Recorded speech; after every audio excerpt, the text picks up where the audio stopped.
Bharatiya Janata party ने जब Bharatiya Janata party की सरकार आई है, माननीय स्वर्गीय अटल बिहारी वाजपेयी के ज़माने में भी संविधान समीक्षा की बात उठी। ये बार बार संविधान के से छेड़छाड़ करने की जो बात कही जा रही है भारतीय जनता पार्टी के द्वारा, ये किस मानसिकता के तहत ये जनता है? नागपुर में 52 साल तक जिन्होंने झंडा नहीं फहराया हो, आगे हम लोग के सामने क्या है? हमको गांधी जी ने बताया प्रतिकार करेंगे, प्रतिशोध करेंगे, प्रतिकार प्रतिशोध हमारा रास्ता है। संविधान को बचाना हमारी जिम्मेदारी है। हमारे बाप दादाओं ने जो हमको संविधान संघर्ष के बाद दिया है, उसको बचाने की जिम्मेदारी हमारी नस्ल के ऊपर है, आने वाली नस्लों के ऊपर। आज संविधान दिवस है और भारतीय जनता पार्टी पर अक्सर संविधान पर हाथ लगाने का आरोप अक्सर लगता रहता है। जी हाँ, आपको बता दें कि ये लोग अक्सर कहते रहते हैं कि भारतीय जनता पार्टी की जब भी सरकार आती है, ये लोग संविधान पर बात उठाने लगते हैं। जी हाँ, भारतीय जनता पार्टी की सरकार जब भी आई है, चाहे वो स्वर्गीय अटल बिहारी वाजपेयी के जमाने की हो या उस समय भी संविधान की समीक्षा की बात उठी थी। अब जब मोदी जी आए हैं तो भी संविधान की समीक्षा की बात उठी है।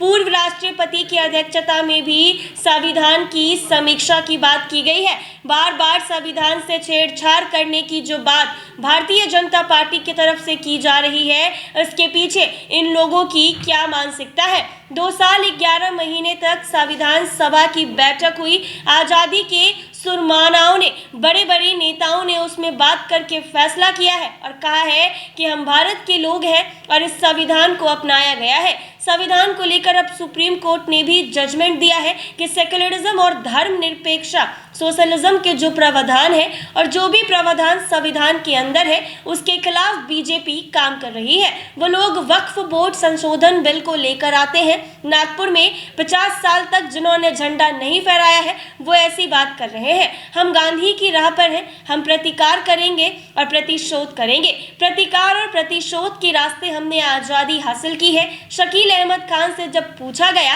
कि रूढ़ दल कह रही है कि विपक्ष के पास कोई मुद्दा नहीं है, इस पर उन्होंने कहा कि क्या संविधान बचाना मुद्दा नहीं है? आज संविधान दिवस है और हमारे बाप दादाओं ने जिस संविधान को बचाने के लिए कुर्बानी दी है, उसे बचाने की जिम्मेदारी अब हमारी है। क्या कुछ कह रहे हैं शकील अहमद, वो जरा सुने आप लोग। भारतीय जनता पार्टी ने जब भारतीय जनता पार्टी की सरकार आई है, माननीय स्वर्गीय अटल बिहारी वाजपेयी के ज़माने में भी संविधान समीक्षा की बात उठी।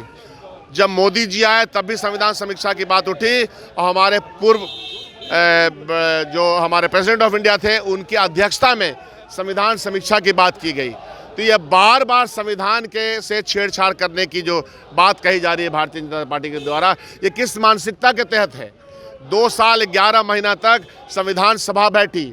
हमारे आज़ादी के सुरमाओं ने, बड़े बड़े नेताओं ने उस पर बैठ करके फैसला किया और कहा कि हम भारत के लोग ने अपना संविधान अपनाया।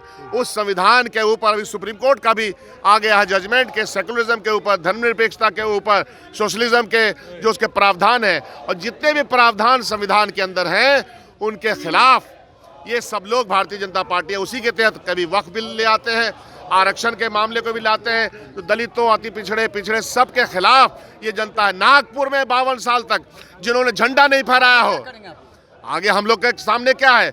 हमको गांधी जी ने बताया प्रतिकार करेंगे, प्रतिशोध करेंगे, प्रतिकार प्रतिशोध हमारा रास्ता है और इसी रास्ते से हमने आज़ादी हासिल की है। इसी रास्ते से मजबूती के साथ हम उठाएंगे। ये मुद्दा नहीं है, संविधान मुद्दा नहीं है, संविधान की रक्षा मुद्दा नहीं है। आज संविधान दिवस है। संविधान को बचाना हमारी जिम्मेदारी है। हमारे बाप दादाओं ने जो हमको संविधान संघर्ष के बाद दिया है, उसको बचाने की जिम्मेदारी हमारी नस्ल के ऊपर है, आने वाली नस्लों के ऊपर है। आज संविधान दिवस है, ये चेताना जरूरी है, भाजपा को चेताना जरूरी है, इस सरकार को चेताना जरूरी है कि आप संविधान के ऊपर किसी भी तरह का कुठाराघात नहीं कर सकते। आपने सुना साफ तौर पर क्या कहा इनसे जब पूछा गया कि विपक्ष के पास कोई मुद्दा नहीं है, तो ये लोग संविधान की बात लेकर उठ जाते हैं। ऐसे में शकील अहमद साफ तौर पर कहते हुए नजर आए हैं कि संविधान बचाना क्या मुद्दा नहीं है? जिस संविधान के लिए हमारे बाप दादाओं ने अपनी कुर्बानी दे दी, अब वो संविधान बचाने की जिम्मेदारी हमारी है। ऐसे ही तमाम अपडेट्स के लिए बने रहे NBC 24।